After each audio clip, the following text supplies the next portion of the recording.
In this video, we strive to remain spoiler-free, discussing only story and plot elements from the books relevant to what has occurred already on the show. When necessary, a spoiler warning with a countdown will be given. Hi everyone, I'm Rebecca. Hi Max. And I'm the Geeky Hippie. Welcome back to WoT the Adaptation, the YouTube show that reviews adaptations from one form to another form. This week we have a returning guest. Not many times we've done that yet, I don't think. Welcome back, Leah. How are you tonight? I'm doing really good. Very excited to be here for this episode. Glad to have you back. Thank you for joining us again. How's everything been over in the Threefold Land? Very good. Very warm and dry and stabby. So Yeah. As it should be. yes. I'm telling everybody, it's one of the best Wheel of Time themed live streams every week. 9 o'clock Eastern Time on Melchior Talks YouTube channel. It's the one that I can't miss every week. Don't tell the puppets that. I love their show though. Mm-hmm. So Max, can you tell us about this week's episode? Well, it's pretty much a continuation from last week's episode. Holden and his crew are basically trying to get off Eros, and Avasarala is concerned about her family's safety and her stability. Mm-hmm. This did air the same day as Critical Mass on February 2nd, 2016. Right. Mm-hmm. They were both directed by Terry McDonough, but the writers are different this episode. This time they were written by Mark Ferguson, Hawk Ostby. Sure. Yep. Last week's were Robin Veith, Dan Nowaski, and Naren Shankar. So, how do we feel about this episode when it comes to changes, from the source material, similarities to the source material? There's certainly some things going on here, even though I think overall lots of similarities too. So any things that we liked in terms of differences? I'm going to guess Glenn loved that one change with one guy getting killed at the end. That one guy at the Yeah. very We'll talk about that end. later. Okay. we'll About talk Kenzo. about Kenzo that. Jr. Kenzo. You know, the guy you just favorite loved. character on the show. Yeah. Yes. All right, we're talking about things we like, I have though. a We can't talk love-to-hate about Kenzo yet. relationship with Kenzo. Yeah. I realize, and been going on about it, but I really don't like Kenzo whatsoever. He's not meant to be liked, I don't I know, No, he's and not. that's why I Not. give props to the actor. He's doing Yeah. a great job. Oh yeah. He's playing he's not even really a bad guy per se. He's just not a good guy, and he's not a good person. He just makes me Yeah. hate his face. He's just, I he's see that face annoying. and I want to slap it. He's annoying. He's supposed to be annoying. He's Yes, supposed to exactly. push everyone's buttons. Yeah. So anyway, I have things to say about Kenzo, but not yet. So Okay. maybe Leah wants to start us off on anything that you enjoyed about this episode that might be different from the books. So one thing that I did enjoy, so the books are, and I'm sure you guys have discussed this ad nauseum, especially the first book, it's just Holden and Miller. Right. So getting all the other perspectives, you don't really in the books get what happens to the rest of the crew, the Rocinante. It's just very quick. Like, why did Yes. Amos, why did he have those 2 assault rifles? It's like, oh, we kind of ran into a little bit of trouble and took care of it. Yeah. But there's no details. So getting to see Right. not only with the creative license of what happened to the rest of the Rocinante crew, you get to see a little bit. There's not much in the entire series that you spend on some of these stations that are built around these asteroids. So you get to see a little bit more of the inside. You get to hear a little bit more of the history.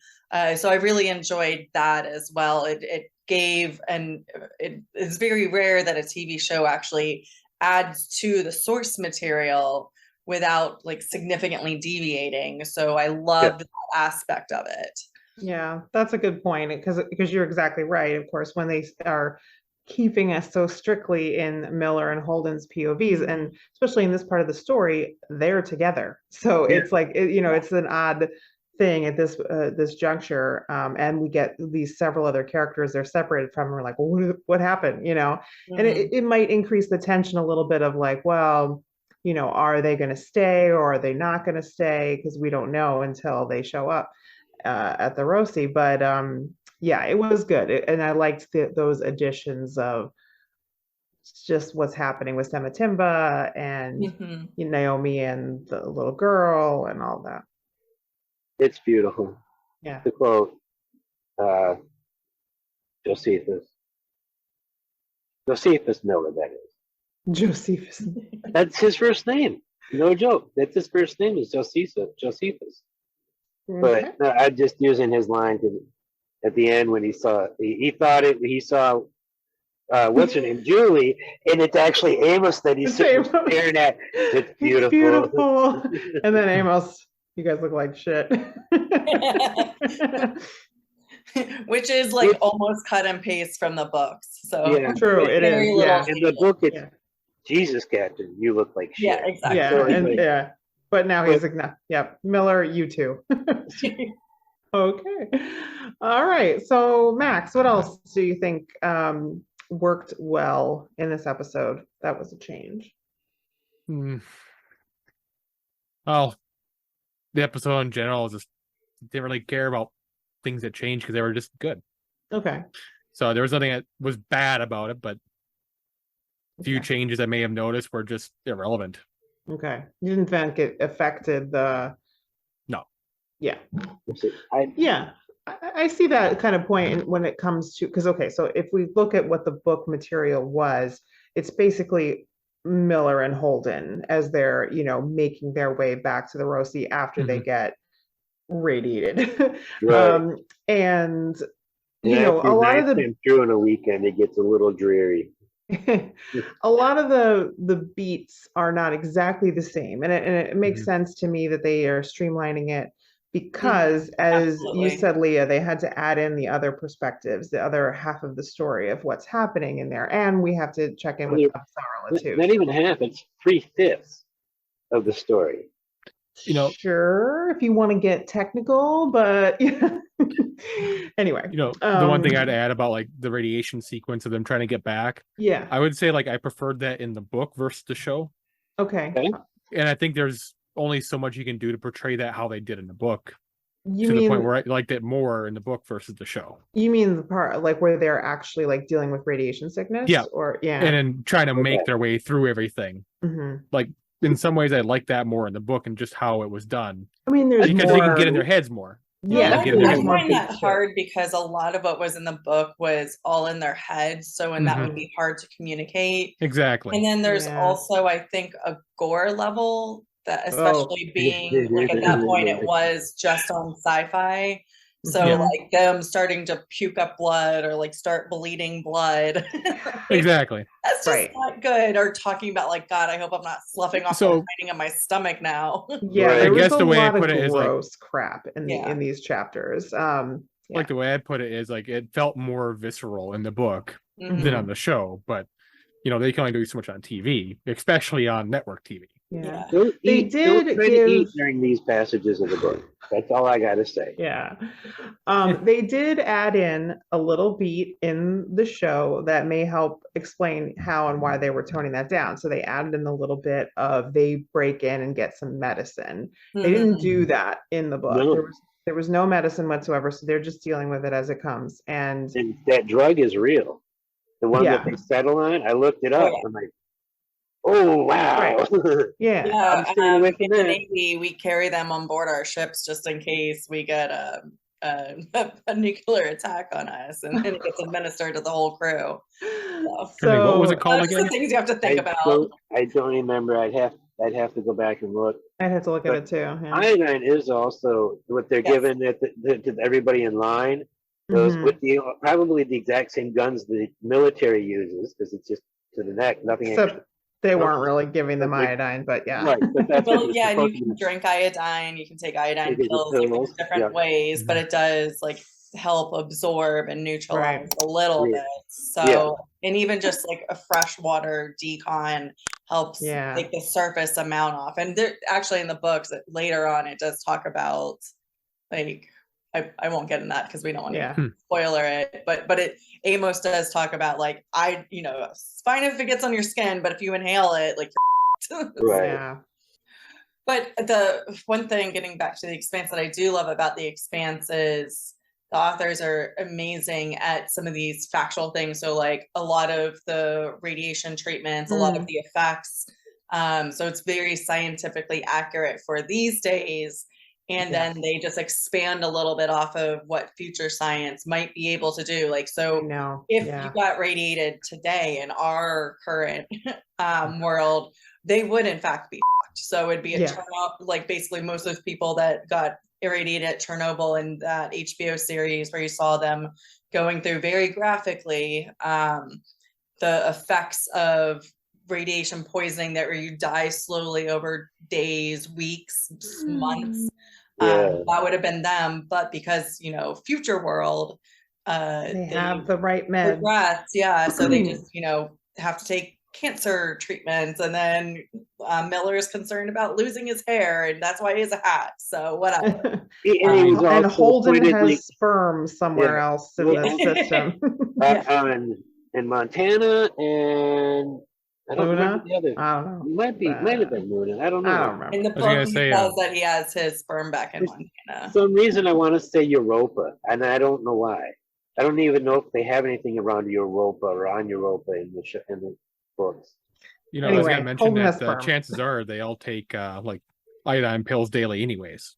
Well, just because they're roaming around in the radiation of space, But don't most the actual space suits that when you're supposed to do an extended period, like don't they have some sort of radiation shielding in them? Yeah, there's shielding in them. Yeah. Real spacesuits are very different than what we see on the show. That's the one place where the show is lacking on its science compared to the books. That's for sure. But it's still fairly good on most things. But spacesuits is another one, like airlock doors that I could seriously. Oh no! Do not talk about the airlock doors again. I don't want to piss them off. These guys right here. No, I heard it on that one episode I was on. Those two right there. I can't point to them there. Miller knows all about doors. He could show one to you. Doors and corners. Doors and corners. Yeah. All right. So are there any, Max, you already answered this, like you're saying no, but anybody else have any book to screen changes in this episode they didn't care for, didn't think worked? Not really. I mean, so I agree with Max. Like I preferred the book sequence for Miller and Holden. But understanding that's a lot of details to add in, there was more things that actually happened. So I understand why they cut some of those scenes out. So like it's really hard. The books, the interactions with the kid, I think they gave that to Naomi and Amos. So like Holden got in the books, sees a kid get shot and goes literally goes ballistic and starts shooting this guy. And that action of him going ballistic on that bug, that CPM bug, he then goes ballistic on Kenzo on the show. Because they cut him doing it on that guy, so they have him do it to Kenzo. That's an example. I think the way they've translated like some of those little nuances, unless you really critically look at them back and forth. That's an example of what I was talking about earlier about, they'll take this element and they'll rip it off of this scene and then plop it onto this over here. And that's exactly what they did with the shooting. So, and that's a good point, and that makes me feel a little bit better about that little scene, because to me that little bit there between Holden and Kenzo is the part that I was conflicted on, because not so much him going ballistic on him, because under the amount of stress that he's under, and Kenzo has been a little, shit the whole time. He's been Kenzo. Yeah. But the part that I question for Holden specifically is Kenzo's making this very manipulative argument about like, basically don't leave me here to this, like this is a death sentence. And he's right. And he's right. And Holden has seen that this is horrific, this total horror show. And so it's one thing to be like, okay, all of you mercenaries that signed up for this on some level, they may not know everything that they were signing up for, but they signed up for it on some level and they're continuing with it on some level. It's one thing to be like, all right, I'm leaving you to this because you're complicit at the very least. Kenzo, while kind of a piece of crap, as far as we know, was not involved with this. So is a moral difference in being like, I am leaving you, a human being, to this, than one of the mercenaries who's involved. And this is a decision on Holden's that I disagree with. Yeah. I fundamentally, and there's not even just for the moral reasons or the ethical reasons, but practical as well, because all right, you're trying to get somewhere, you got a bunch of armed thugs between you and that somewhere. This guy, even if you're not going to give him a gun, is going to be useful. I mean, if you have to get down to it, it's just pure practicality. Kenzo's a useful son of a bitch for the things you're going to be facing getting out of here. Right. And you're saving a life who had nothing to do with this. Yeah. You might as well do it. Yeah. So that's where I feel like it doesn't really fit in with Holden. He may, like everybody else, have a conflict. What's that? Can I disagree with you guys? Sure. Yeah, go for it.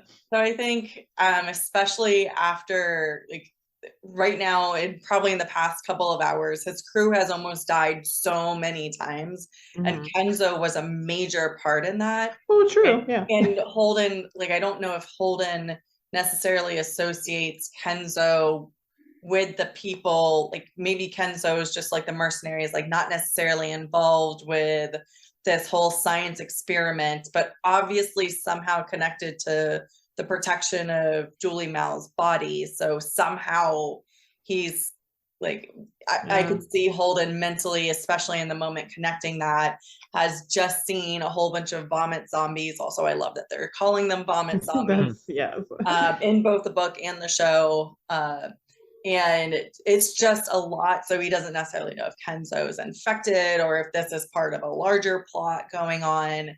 And Kenzo's just proved himself to be completely untrustworthy. And he's trying to say, like, my wife and my kids. And I mean, obviously that's like manipulative crap. Yeah. Fuck you. Yeah. And it's just all those things. Well, it turns out he's got 10 kids at home.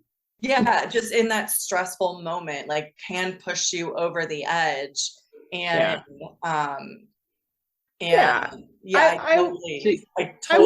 Kenzo's an asshole, but Kenzo hasn't caused nearly as much harm to Holden's friends as Holden has. Holden is why the camp got destroyed.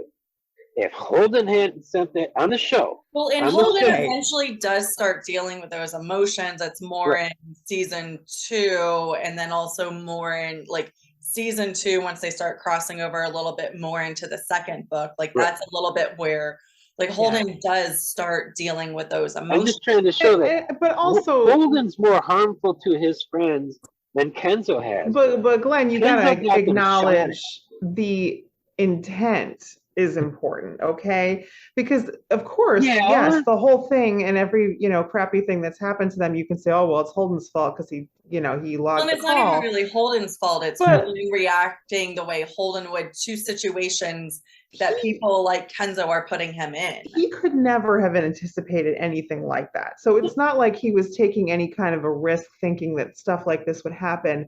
This is way out of the realm of the norm. Just don't forget, the road to hell is paved with good intentions, Yeah, but come on, like there's no way that he should have been able to anticipate this level of crap from taking that action. Like that's holding him to a ridiculous standard. No, I'm. Whereas Kenzo's intent is his own personal, entirely. No, I'm being really give a crap. 70% snarky with this. Okay, but I do. There is an argument to be made, like I said, that Kenzo hasn't caused Holden's friends nearly as much damage because, He got them shot at. Because At of the a lot Blue of Hawk. luck. Like Kenzo intended to kill the crew. Like Yeah. You Kenzo's can friends assume came in that, guns but blazing, and if you- Miller hadn't been there, they would have just Wait, been Glenn, SOS. what are you doing defending Kenzo right now? You hate that dude. I know. I did mention Snark, didn't I? You did. Hey, wait a minute. Are we sure he's not actually Kenzo? I'm not sure of anything. It was how many seasons ago? All right. So before God. we wrap up this first part here, so any other changes, good or bad, that we haven't commented on that we want to bring up? I think just continuing for the rest of season 1, having pulled forward some of those other timelines. So like Avasarala. Yeah. Yeah, and so we've kind of gave like blanket commentary on the I'm sure you whole guys have like a season, right? Like it was great. Positive. We never have really anything bad to say about Chrisjen. Like she's just always amazing. Well, she's skeevy, and I've mentioned she's skeevy. You don't trust her. No. But I love her. I love her to death. Politically very savvy, and that does Extremely. come with a little bit of back dealing. But going to the recently widowed husband of an old family friend you've known from childhood, and using your need to say goodbye to go in to steal shit from his office. I'm sorry, that's some skeevy shit right there. There's no other word for it. She's very she can be quite devious, very skilled. Yes, I love it. In deception. But the other thing with her is, again, I'm going to come back to intent, and I'm going to pardon her a lot on intent, because her intent is good. I think there's no argument there. Like she's not even scheming for her own personal like political advantage. Like that is not what she's about. She's very content not to be at the top in charge. Like she doesn't even want to be the department head or whatever, the director. Just doesn't want Earth to be like screwed. So she is trying to just don't forget, she's the one that our first introduction to her on the show. She was gravity torturing a guy for 40 hours. I'm not saying she doesn't do some bad stuff. I mean, it suddenly makes sense to me. What it suddenly makes sense that she is the male version of Holden, or the female version of Holden, but smart, not dumb. With a lot of more world perspective. Yeah, I don't think they're that similar. I don't know. Well, just going through your stuff of she's doing these things because it's for the greater good. Yeah, well, without necessarily seeing. We'll talk more about that when we get to themes, I think. But Holden really, I was thinking about this today. Holden really should be a perfect case study for like psychiatrists. I just what about Miller? Single child raised by 3 moms and 5 fathers, 8 people doting on you as a child. Even when they're trying not to dote on you, because that's the impression I would get, is they would try not to, they're still going to. Of course they are. Yeah. And that's got to mess with that boy's head. Well, he has got to have this complex, this savior complex. In the book, does this sound familiar? In the books, what was the word they always called him? Was it he was self-righteous, or was it savior complex? I think he had both. A little bit of both. I think a little bit of both. But they had always said in the books, they kept repeating it. He's like a self-righteous bastard. Yeah. But in the show they do with Avasarala going to see Holden's mother, Mother Elise, and Mother Elise talks about his favorite book was The Knights of the Round Table, and he always wanted to play a knight. Sets him up for that, like needing to ride in and save the world, or the village and prevent it from being plundered. And his instincts are there. Like he sees the horrific things that are going on in Eros, and he says right out, we need to find out, who did this, what's going on, and tell everyone. Like that's where I was making the Avasarala and Holden comparison. Is like they want to save the world, but they don't want to be the leadership. Yeah, their methods are very different. I mean, you know, they obviously want to find out. They both want to find out what's going on, but Holden would just like broadcast it, and Avasarala would hold on to that information and do something with Holden it. tells the secrets. Avasarala holds on to them. Yeah, I mean, he's like, they eventually learn from each other, though. They do, yeah, like that radical transparency and also like total control of all secrets. Neither extreme is great. And let's talk about our standout scenes for the episode. So, favorites to start with. And you have one, Glenn, or? Yeah, it's weird that this would be the one, but the one that it's not so much my favorite. I've got a different one for that. But the scene that stood out from the first time I saw it years ago was the pachinko parlor. Yeah, same. Yeah. And the killing of Anudo, who, you know, that poor guy, he just had, you know, the greatest luck of his life winning on that jackpot. I'm assuming the best luck of his life with that pot because it was pouring out coins. So he was raking it in. Gonna do many good anyway, but all right. Well, he doesn't know that. You know, at the time, the viewers would know that at this point, but you know, still, and then all of a sudden, it ends with him being strangled. That's a pretty shitty way to go right after winning a jackpot.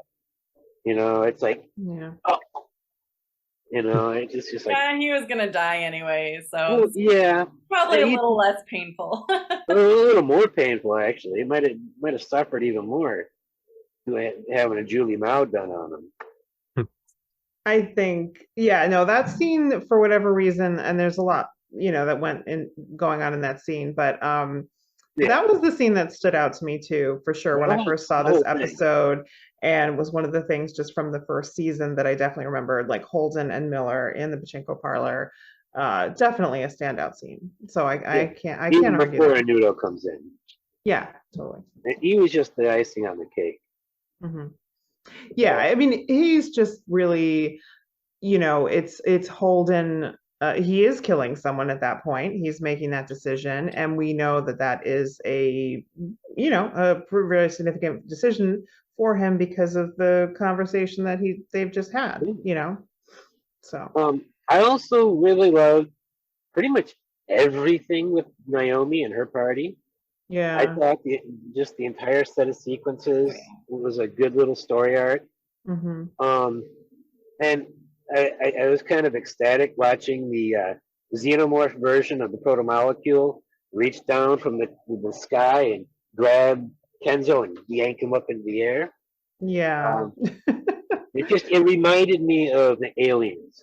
You know, just the way that he got yanked. I liked it with the blue fireflies and like forming a Kenzo and all of that. Like that was super creepy and evocative, and that was a cool scene. It is airborne now. Well, yeah, maybe it's evolved. Yeah, so there you have it. Definitely has evolved. It's airborne now. Probably picked up some sort of like bacteria and was able to very quickly adapt to airborne contamination. Also, it has a nice ending scene of like, it is changing, and this is super dangerous, and this is how we're going out in this. Let's hope we don't go back. You know, unless he's already infected and he's just hallucinating those. True. You know, and speaking of hallucinations, let's go back to the pachinko parlor, because I believe that's where it happened. One of the places where it happened, yeah. Well, Miller saw a Julie who was talking to him. He did. This time. Yeah. What recently happened? He was just in the room with Julie's contaminated body. Mm-hmm. Walked through that bedroom. He's been all over this place. I'm telling you, he's already got it in him at this point. It's either that or it's picked him out and it's communicating to him. I've already kind of said I have a different opinion as to what's happening here. You'll but have to explain to us off air to me so I understand. So I'm not worried about any book spoilers, and I've already seen the show, so don't worry about that. But I don't know. It seems more and more the further into this season we get, like there's something to that idea that he's actually is seeing Julie just as Blank is seeing him in the later seasons.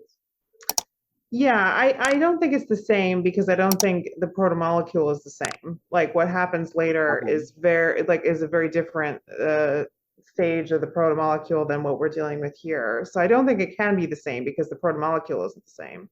Okay. Yeah. But yeah, I think you need the rings for the Miller manifestation to happen. Yeah. Okay. There's just a very different level of evolution in the protomolecule. So I don't think it can be the same. But like I said, I have a little bit of a cheat here because I've heard somewhat of an explanation for this on the podcast. Yes. And again references something that happens in season 2. And that's having ripple effects backwards in time. And I'm looking forward to that. If you can find that episode. Oh, okay. So I got confused because I thought you found the episode, but I will share that episode so that you guys can listen to that. I'll add it to the episode that was released this morning. Right. So if you aren't worried about spoilers and you want to listen to Ty and that guy talk about that to help explain it. Personally, I think in the show, what's happening with Julie is at this point, if you're just only watching up until now, it's left very open to interpretation. I mean, for starters, you could just say he's got all that radiation. He could be hallucinating because of the radiation that he's got, going on. And of course, he was already thinking about Julie and manifesting her. And in the book, he hears her voice. But in the book, it's all at the same time. But in the book, that he's explaining like how in a way Julie has become like this part of himself, right? The part of himself that still cares, that's still like connected to his own humanity. Yeah. So he's personifying. He also previously talked to his ex-wife the way that he starts talking to Julie. So yeah, he did already manifesting that. And I do believe in the show, I can't remember which episode it is, he does casually mention, it's kind of a throwaway line, that if you haven't read the books and you don't know that he's eventually literally seeing and talking to a Julie Mal, there is a throwaway line like, oh yeah, sometimes I talk to my ex-wife even though she's not here. Yeah. So he does have that habit of I feel like it's that detective thought. So it's like trying to bounce those ideas off of someone. He needs that partner. Yeah, he's manifesting a partner. Yeah, he is manifesting. So I think a lot of this is Miller's psychology more than anything else. But there is a more, I guess, metaphysical aspect to it. But it feels like this is what they've been hinting. Yeah, kind of like certain theories in Wheel of Time. We were pretty sure we're hinted at. Of course, turns out some of them were. But it just that's what it. So this might not quite be a loony theory, but it's a bit of an out there theory, I admit. But yeah. So all right. So you've mentioned a bunch of scenes. We got to hear from other people's favorite scenes. There are other people. Oh, hi, you guys. Hi, other people. Leah, do you have a standout scene?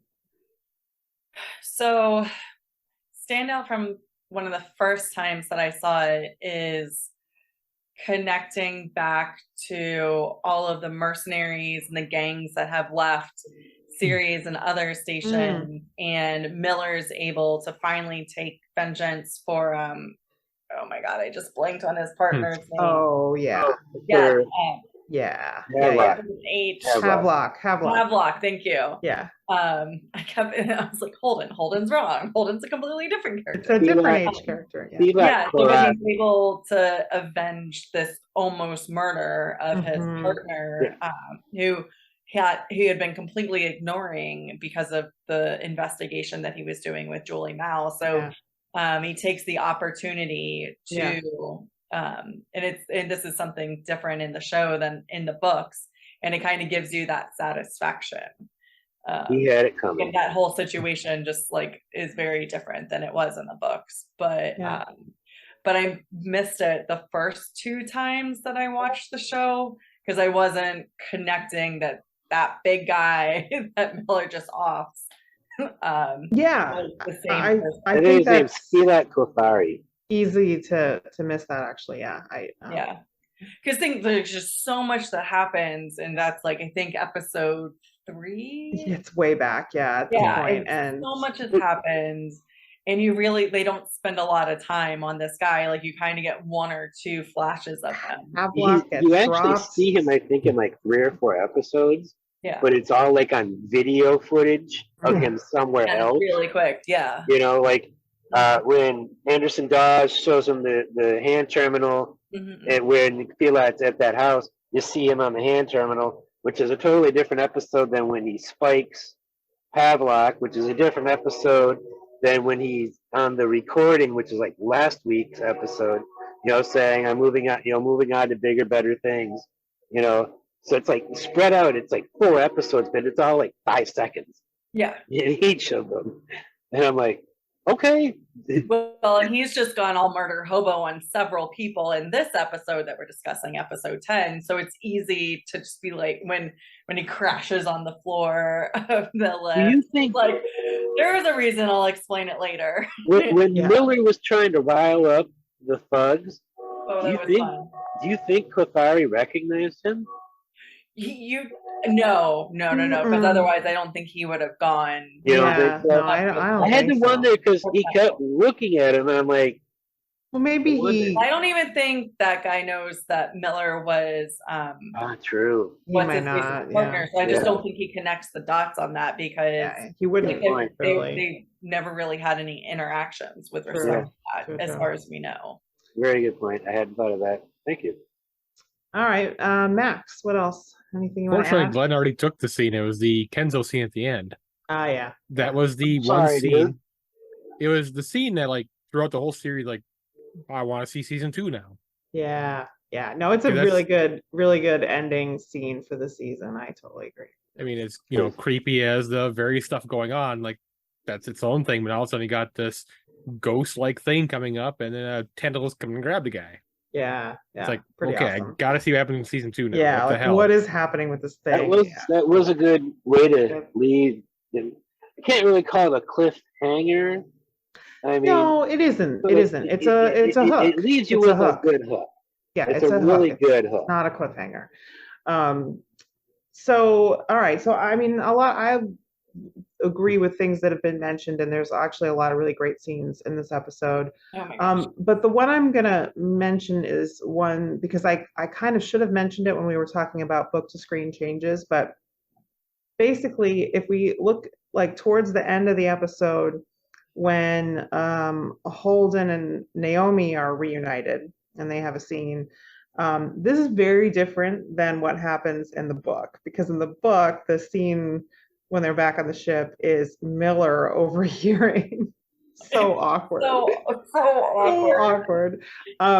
Holden confessing his love to Naomi. That was so awkward. And Naomi just like totally putting him in his place and like really making him like which also good for her. Like, good for her. Like, oh my God, I'll totally like sleep with you now. Yeah, and like, good for her. And I actually really like in the book the way, you know, she's basically like she's just calling him out on his bullshit, and like he's really like, oh, like he like actually like has to like wake up a little bit. And it was very refreshing in the book. But all that said, I do prefer in some ways for the show the subtler approach to what's happening here. You know, Miller is not doing this. I mean, not Miller. Holden is not doing this big like, oh, I love you, Naomi. Like, but nevertheless, like without a lot of words between the two of them, there's a lot of emotion that is threaded in that scene. Oh yeah. And the fact that, you know, like Alex says to Naomi, like, what if they're infected? And she's just like, Holden wouldn't do that to us. Like she trusts him on that level. And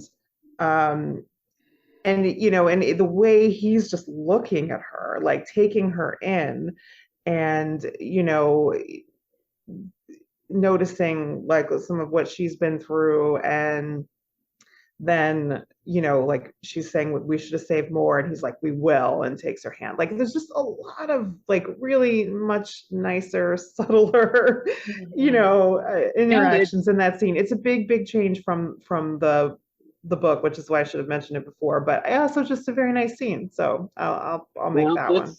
That's another thing that this show has in common with the Wheel of Time. Mm-hmm. It did one of its big romances much better than the book did. Yeah. And look, I'm not knocking the book romance. I think there's something very like refreshing and like direct and like about the way it is in the book, but it's super awkward. But things are awkward. Yeah. And that's what it's sort of very like realistic in that sense. So I'm not knocking it in the book. It's just less romantic. In the book, more... it is another example of Holden being a dumbass. Well, I don't think the book makes it less romantic, because in the end, like, the romance does exist. It just they don't get off to the fairy tale start that a lot of books try to give romances. So it does take a lot of character building, and like Holden has to do this realization. So he really just went from girlfriend to girlfriend to girlfriend to girlfriend, who are basically like, oh we're all in love, right? Okay, no, now we're not in love, but we can still be friends. That's not love. That's just like friends with benefits and maybe a little bit more emotions tied to it. And that's what Naomi calls him out for in the book. And she's also like, she's very willing to go into that relationship, but she's also giving herself a lot of self-worth and self-respect. And like, you got to do it, not just being like, oh my God, the cute guy likes me now. Cool. Right. And you know what? I just realized it's a little mini Pride and Prejudice, right? Where like the guy just like comes in all like confidence that like, oh yes, like now you're gonna love me, right? This is it. I love you. You're gonna love me. Everything's gonna be great. And she's just like, hold on. And she calls him out on his bullshit, and he actually thinks about what she says, and he actually takes it in and like responds, and then they come together because he actually listened when she called him on his shit. It's a little mini version of Pride and Prejudice. Max is sitting up above me going, wait, there's romance in these books? Not a whole lot, really. but Holden and Naomi are there is. There is. But that might be a discussion. In an unconventional sense, I would say maybe. But anyway, that's it. So does anybody have any scenes that stood out in a negative way? I kind of feel like we already sort of answered this, but maybe we missed something. I said I loved everything about the Naomi stuff, but something just didn't. I don't know if I'd say it's a scene. It's the scruffy guy and the little kid. Yeah, I didn't like that segment of the whole story. I like the part where Amos is saying, "You take care of her. She's not my kid. You take care of her anyways." Yeah, I like that about it. I like that about Amos. Yeah, I did too. Amos. Well, that also alludes to, because we've been talking about how Naomi's interaction with the little girl alludes to her, something they reveal in the future. This little bit also is very indicative of something that Amos in the future is going to reveal. So it's a nice little Easter egg that the writers have put in early. Yeah, they're showing us a lot about Amos's character in some very small moments in this episode too. I agree. Was there a favorite scene in the whole series everyone liked? Oh, gosh. Yeah, the entire series? Or like the first season? First season. Okay. Liked or stuck out my memory? Both, either way. Either like stuck out the most or like your favorite. Stuck out in my memory is Avasarala leaning in, talking to the belter on the gravity torture hooks. That just stuck. It's one of those images when I think the Expanse, her standing there talking, interrogating him. For me, there's two. Yeah. It's the Amos scene on the spacewalk with Holden, where he just casually threatens to murder him. Okay. And then the coffee scene on the Rocinante. Oh, when he finds the coffee pot. Yeah, and he freaks out about it. When they finally had that good cup of coffee after all that shit. I'm gonna have to say, one of my favorite characters despite the actor, when Alex is flying away from the Donager, and he's screaming for joy. I'm doing it. I'm really doing it. I'm doing it. Because he wanted to fly something more than a transport shuttle. And he's flying a badass little gunboat, you know, and that the Rossi is a badass little ship. I wouldn't mind having the Rossi. I'll admit. I think I don't know. There's so many, but I'm thinking maybe the end of episode 8. Basically the whole ending of episode 8 from, you know, like it's like Miller and the crew are coming together. We have the everything like leading into the firefight, the way that is like the tension in that scene, and then finding Julie, because that's again something that's been like building up towards since the very beginning of first episode. So I think that's probably it for me. Yeah. I haven't gone through the first season like you guys have, so like so much stuff is blending together.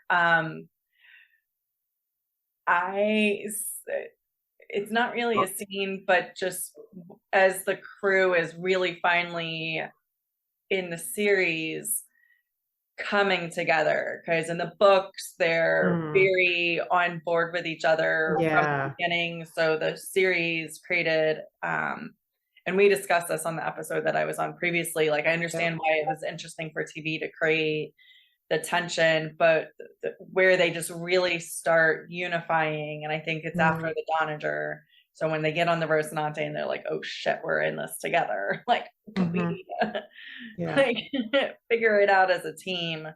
You know, like I really love those moments, because like it's just that cohesiveness is very important for the rest of the series. So having, you know, and it's been in the military and having crews that just work together, you're in sync, you don't have to talk to each other, you just do stuff automatically, like that very much vibes with like my experience shipboard. So, you know, they've got spaceships and I have like naval ships, but that well, type it's not of too different from, you know, working with people in the kitchen. exactly. So, and there's lots of life experiences in which you can talk about that type of cohesiveness. Like once you just work together for so long, you don't have to talk and communicate. So I really loved seeing them on screen starting to finally vibe with each other. And again, that does carry through the rest of the series. It's one of the complaints that I've had about the season, that they've added the unnecessary tension between the crew to have extra drama. Because I'm sorry, I would think that if these guys have been traveling on the Canterbury for a while, they would already be in that place. I mean, yeah, I understand that there's still drama aboard a ship. You know, I was in the Navy, didn't need basic training, but I knew plenty of people who had been outside of, you know, in the fleet. And yeah, I know drama does happen. Yeah, there's plenty of crews that just don't work together well. So like, and it doesn't even have to be the whole crew. Like you could have a division that works really well together, but they are a 4-man team on one big ship. There's nowhere to hide, you know. Yeah, there's nowhere to hide. So, but on the Cants, they don't have to know each other very well and work together very well. Yeah, it's different. And so I think one way to address what Glenn's talking about is they speed up travel significantly in the show compared to the books. They have to do that. Yeah. I mean, Peter Baelish is everywhere in the show. So just by speeding it up, you know, they've extended that drama that you would not have expected to last this long. You didn't see the signs for Baelish Transport Services? All right.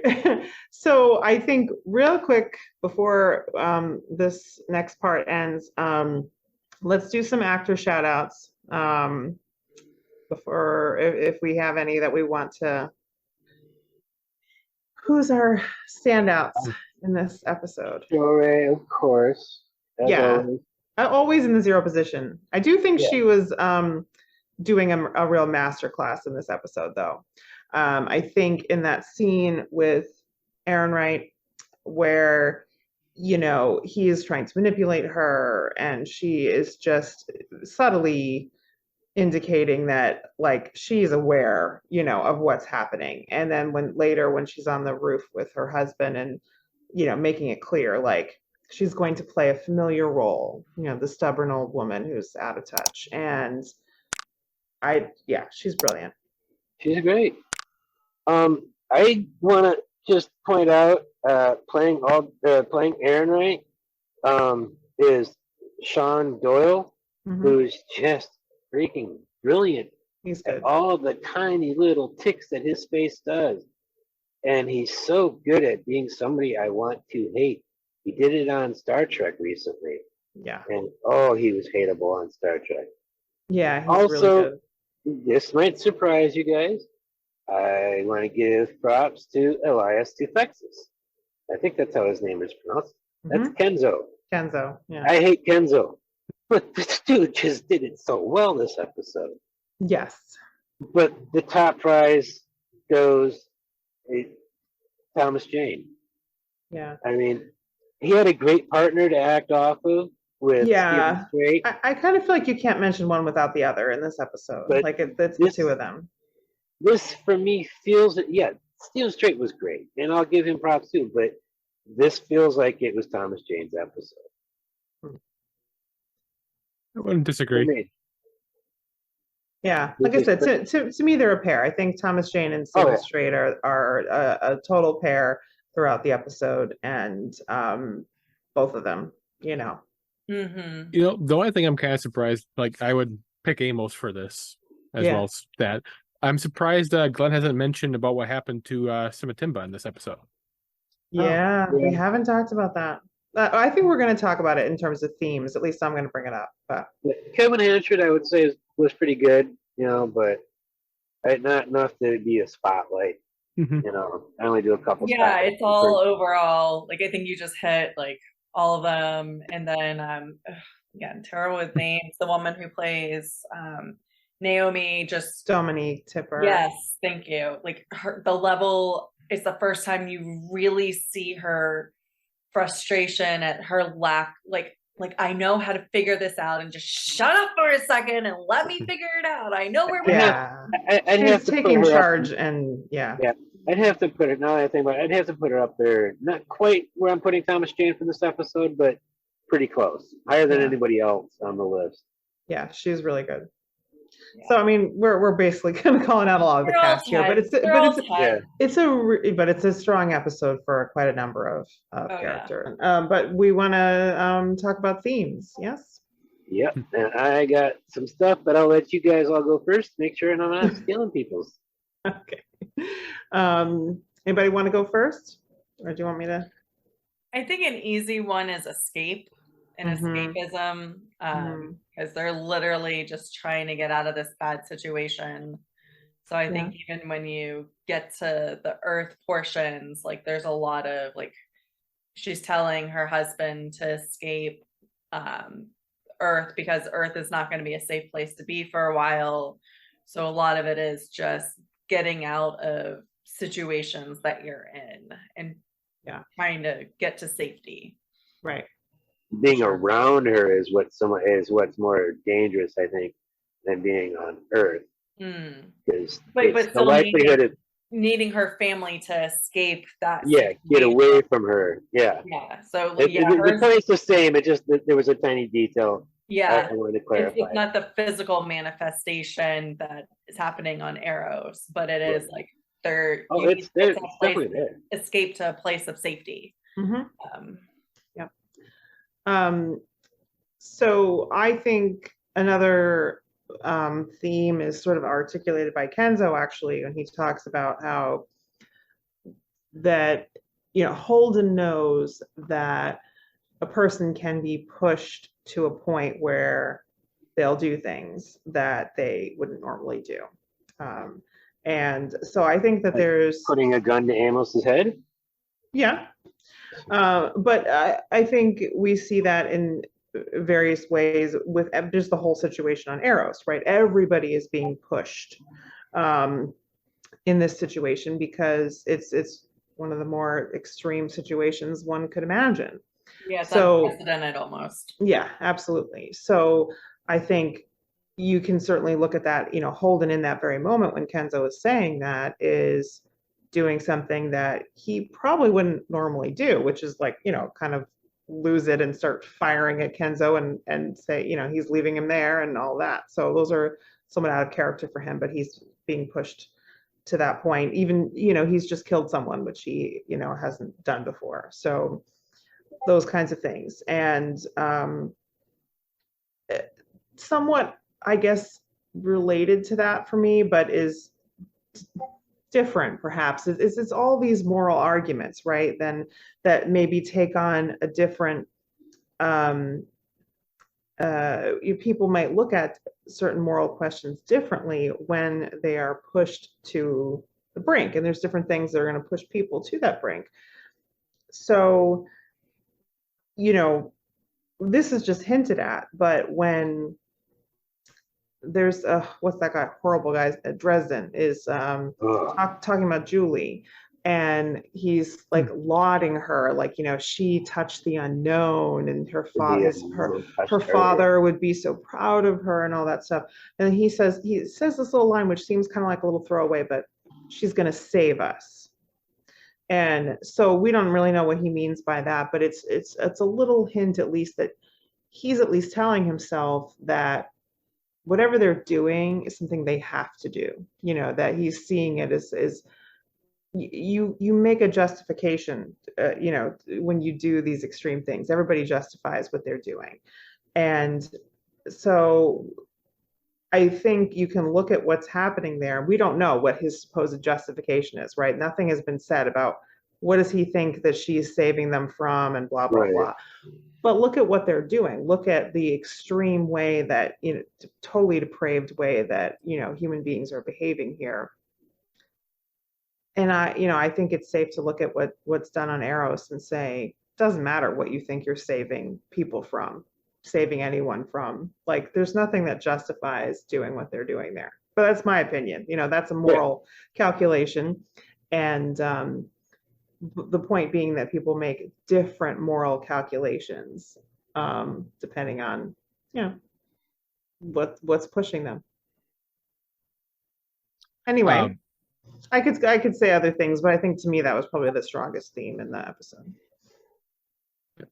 For me, the themes are pretty much like last episodes. We have tension as kind of a theme, survival. In this one, we particularly have like revenge or vengeance as something. Yeah. And that's all kind of tied in exactly what you were talking about. Yeah.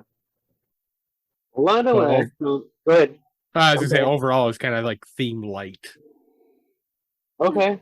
I found some. For me. Most of what I found actually starts off with the book. Mm-hmm. When I wrote them down in my notes, it was as I was listening to them in the book, but they still have a lot of parallels in the show. Big one is mortality. I mean, that's all over the Eros storyline. And then at the end of the episode, it sneaks into Chrisjen's storyline, with her fear of being assassinated by Errinwright. It raises the question of, is Mercy killing the vomit zombie in the tuxedo the right thing to do? I personally think, Holden should have let Miller shoot that tuxedo vomit zombie in the book. Just like I think Holden shouldn't have left. He should either have brought Kenzo with him or just killed him outright. Because that's really cool. He did kind of try, but yeah. Anyway. and Kenzo really didn't do them that wrong. Not to deserve Eros.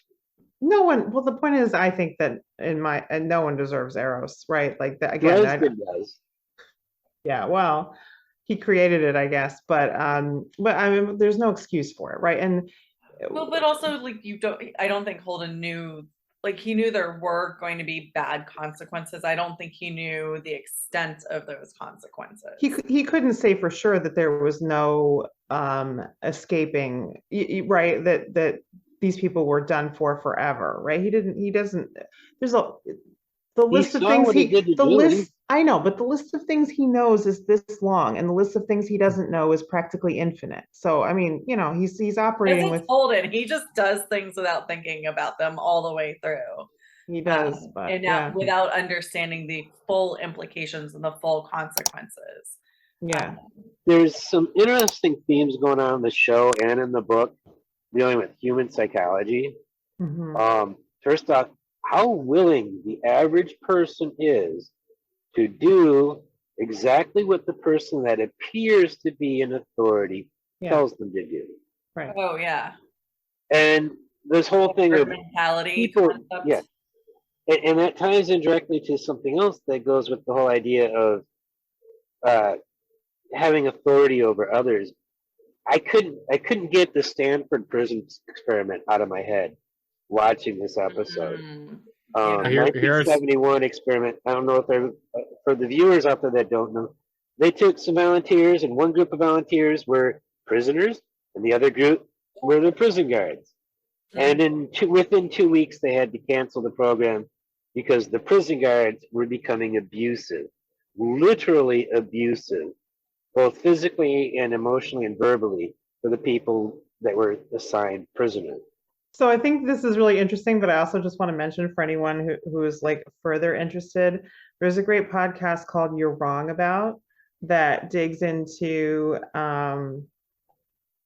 big stories, usually like, you know, major media stories where there's like a certain, you know, narrative that develops around an event that people absorb, you know, and that ultimately we don't necessarily have the full story on a lot of things we think we know because it's just sort of in the zeitgeist and we don't you know, get all the information. So they'll like go and like dig into a particular topic and examine more of what we do know about it and show some of the things that most people miss on a topic. So they do have one on the Stanford prison experiment, and it's not exactly what people the common gist of it is boiled down like very simplistically, and so it's not really, anyway, super interesting. I highly recommend the podcast. So it's like the double slit experiment. It's not even close to what the zeitgeist thinks about it.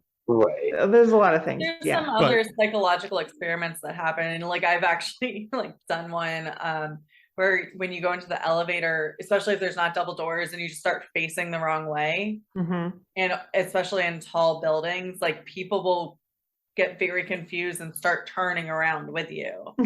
So we are just all creatures of habit. Like, am I doing something? Like, are we supposed to be facing? So people just start facing, and like it gets really interesting when you start facing like the outer walls. I have to try that. Front and back. Yeah, it's really fun. I highly recommend you do it. Like if you're confident doing that, and like we'll be like, no, I'm just facing this way. Well, I've seen people do that whether you're crossing the road and you jump over something that's not there. But you know, when Glenn was talking about authority, I'm kind of thinking his Dune reading is kind of seeping into this. Dune seeped into my entire life, dude. Seriously, I read it. Well, the voice is all about authority. And being ingrained into humanity's DNA. Yeah.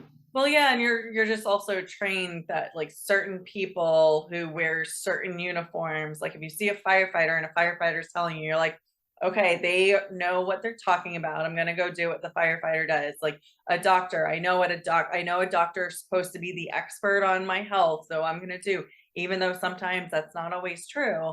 Same thing with police officers, military officers, just like those are all people that like have like visual authority, signifiers of authority, that and you've got this innate trust that has been built into you, that if they tell you to do something, especially in these crisis situations, that you do, and you hope that they have the training.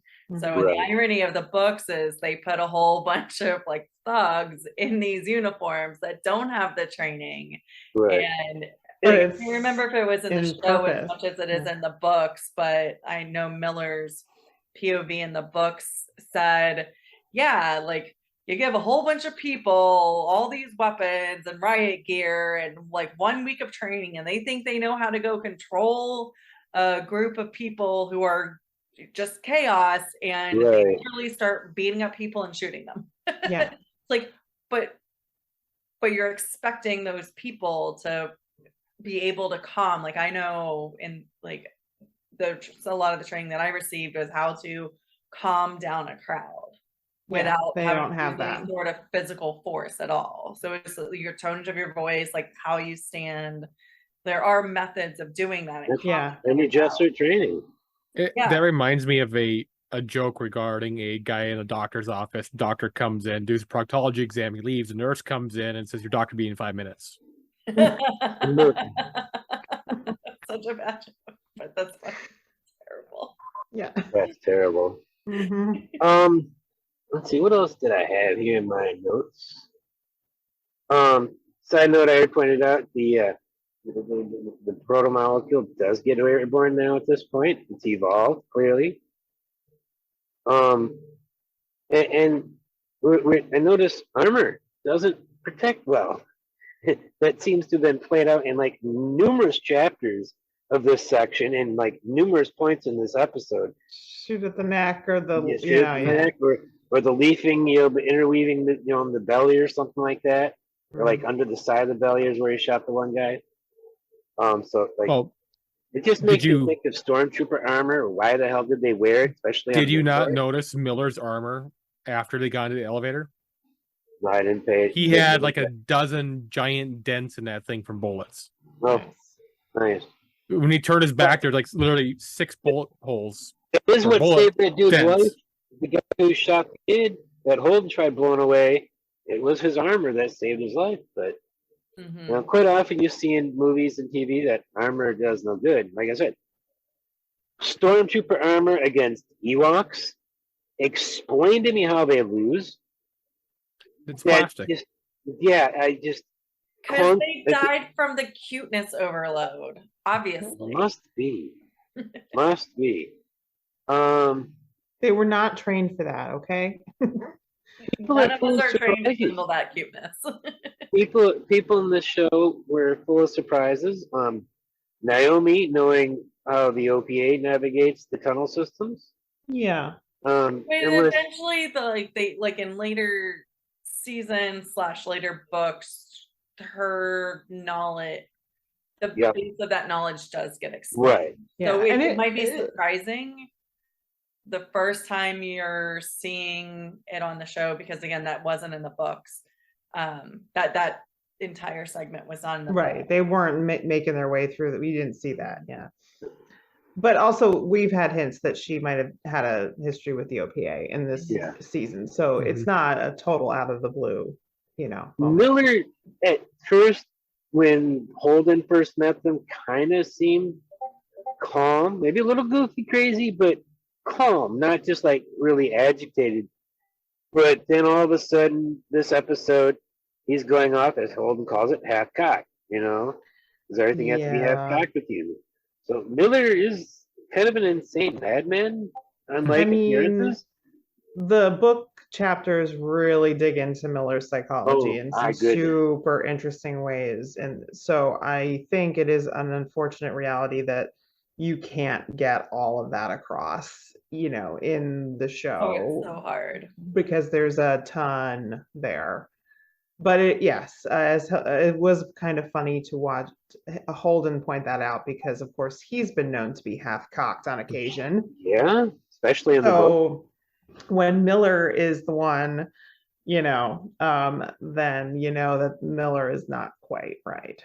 Another example of people being full of surprises, the people who hired and put together CPM to hire those thugs to work as security, they had a little bit of a surprise here, because they turned out to be nastier than the Griga they hired. It's like Mengelev's doctors from World War II hiring the mob, throwing security at a place that they're, and it's just like, the mob's pretty bad, but them doctors are worse. let's see. I'm trying to see if I have a bunch of notes here, but when do you cease to be human? Mm. Not as much on the show.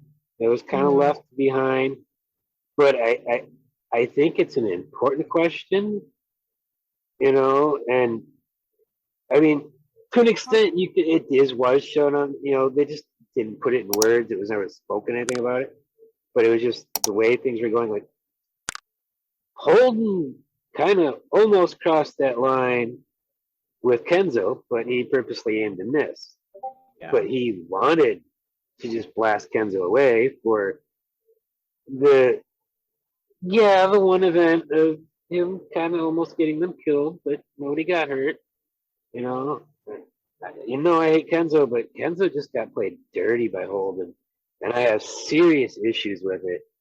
I'm not going to forgive Holden for a while. Like, it ceases to be human. Like, it's very human to have that reaction. Maybe it's not necessarily in Holden's typical personality, but look at Amos. I think Amos is a very human creature, but he knows his limitations. I think it's an interesting question more when it comes to Miller and Amos, and you don't get as much of it from Miller in this episode, but if you are paying attention to Amos, there's some interesting things there for him, because I think, people have that reaction. Alex and Naomi have that reaction after he shoots Samatimba. And you might have that question then, of like, how human is Amos, because he didn't seem to really be affected by that, right? Like, he kills me, he's like, all right, he's like, let me just take care of this. We just take care of this, yeah. But the thing is, Amos is the one who was able to handle that situation, because Samatimba was way out of line. He was getting worse and worse and worse throughout the whole episode, and he crossed the line. Amos needed to deal with it, and he wasn't wrong. But if you really are looking at Amos to see like what humanity does he have, you can't ignore the fact there's two little moments. First, when the scruffy guy comes along with the little girl, and he's like, take me with you, and they haven't made a decision yet. Amos is the one who looks at them, then looks at Naomi and nods. Like, he's telling her, yep, we got to take them with us. That's the right thing to do. And so that's an interesting change in their dynamic. And then when the guy's like, she's not my kid, he's like, well, you take care of her. Like, in Amos, in those two moments, shows that he does have humanity. He does have that ability to judge. And yeah, he's not quite normal in the empathy department or the emotional department. He is not. But he knows, and he tries to compensate, and he tries to find ways to do the right things. And so he's not neurotypical. Let's just put it that way. Amos is not. Yeah, it's a very good non-spoilery way to put it. Yeah. So.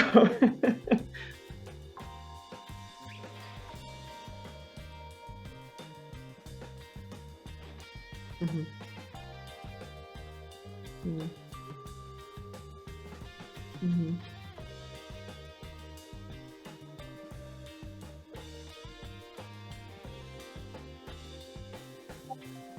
Yeah, well, it's like the whole being human is always like, it's how you're conventionally defining things. So like, and when does convention shift? So a lot of these stressful situations does tend to shift how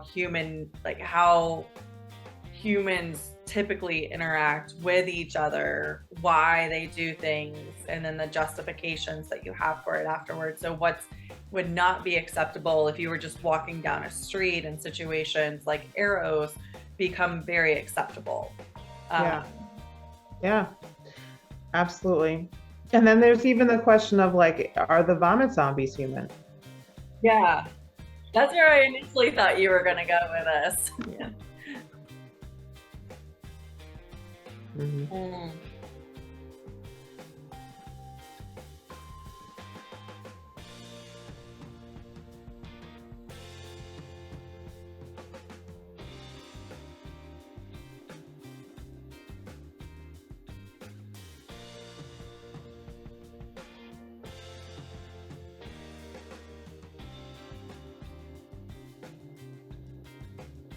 But you can already see, like, even just in Julie Mal, she's physically transformed. You can see on the Anubis that, like, the crew has changed into, like, it's obviously doing some sort of transformation that we in this, you know, in this galaxy that we exist in, we don't understand. So in this, you know, little trips around the sun, like, we're just on the planet Earth right now. Yeah. We don't know about this. It's Right. very different than anything else that we've ever experienced. Like, even all the diseases we know, don't do that to us. Nope. We are in uncharted territory. We don't know.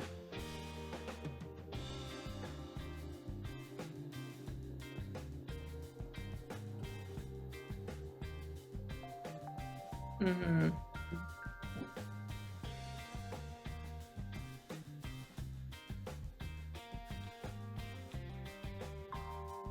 Well, and you could even look back at historical, like even recently with COVID, when people get infected with diseases, like, where is the point where you really just quarantine, where you start separating people out, where you start being like, or nuclear disasters, like, where you just put these people that are contaminated beyond belief and just let them go off to die.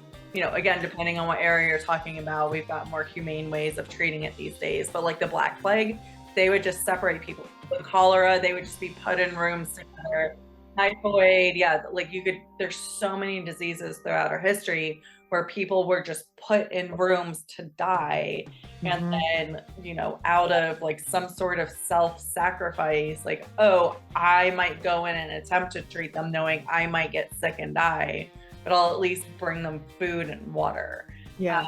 So like there are so many instances. You don't even have to go to some of these pseudo extreme sci-fi related instances where people are literally transforming into other things, where you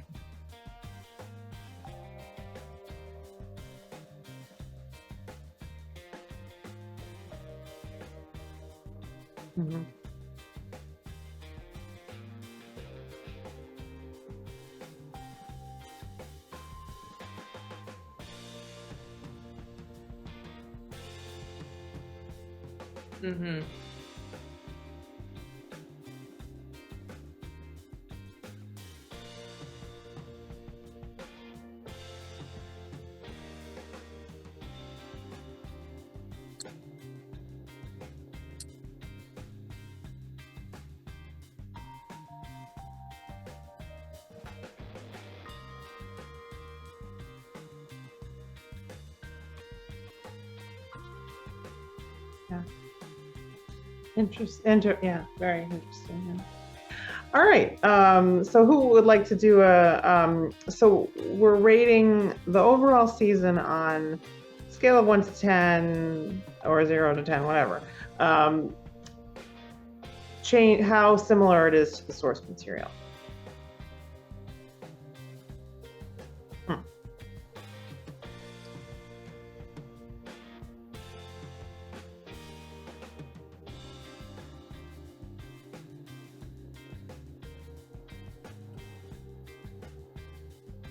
Okay. Max? I put it at a 5, about 50%. Okay. Average. But I just say 50% because we got a lot of stuff that wasn't in there. Things got shifted around, so 50%. Yeah. It all depends on your interpretation of things. So it's kind of interesting. You guys are That's just an objective, like literal. Yeah. Yeah. Yeah, more of a sense of how similar things are and the intent and the overall. But I will say the things that we did get that were like from the book were like a 8 to 9 out of 10. Yeah, yeah, right. And that's where I think, you know, for me, I kind of come more towards where Glenn is, because even though, as you said, there's quite a lot in there that we don't get in the books. I think it's just sort of structurally sort of necessary to add things and so on. But in terms of intent, overall structure, yeah, kind of more in the 7 range for me. So if you're just going off of book 1, because book 1 is just Holden and Miller's perspective. I think I would agree it's more like 4 or 5. But again, overall intent for the whole series, because especially once you get into some of the later seasons, they completely jumbled all the things. But again, the entire intent is there, even though a lot of the individual scenes have changed.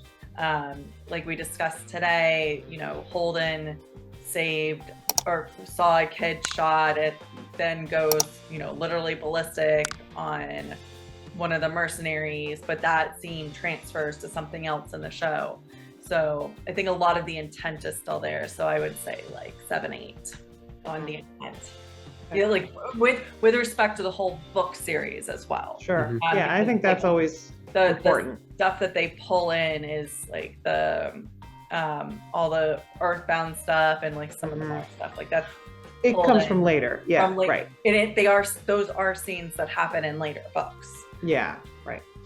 I think I that's a very important point to consider the whole series. Okay. And then if we're rating our enjoyment of the series, again, scale of 1 to 10. So this is separate from the similarity to the source material, but you can say if you feel like your overall enjoyment is affected by that or not.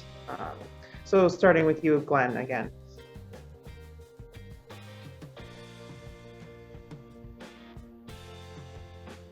Mm-hmm.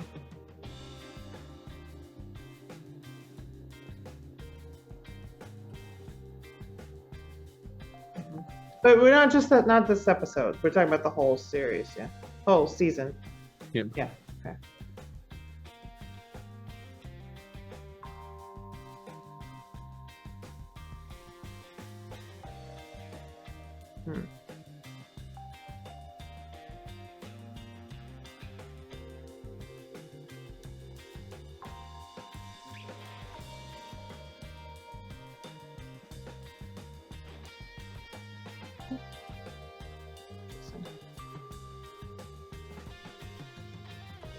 Yeah. Okay.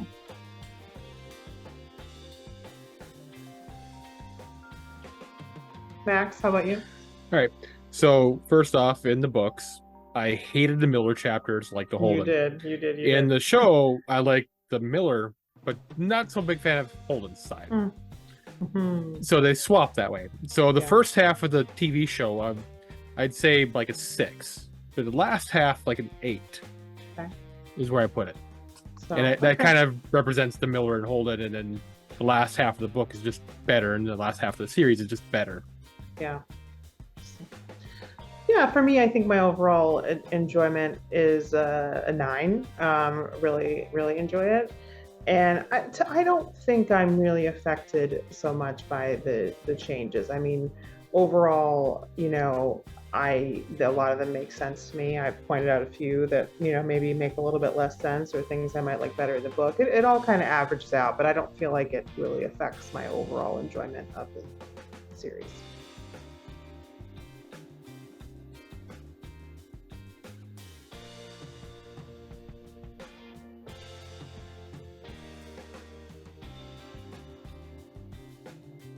Mm-hmm.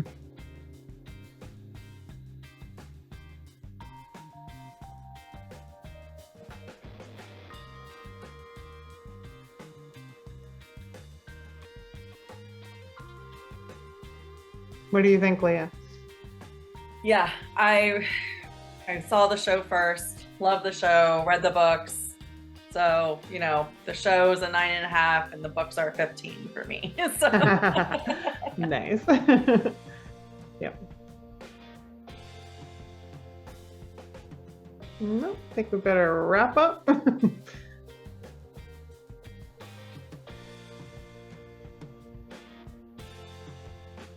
Thank you for having me on. This has been so wonderful. It was great having you. Oh yeah. Very happy to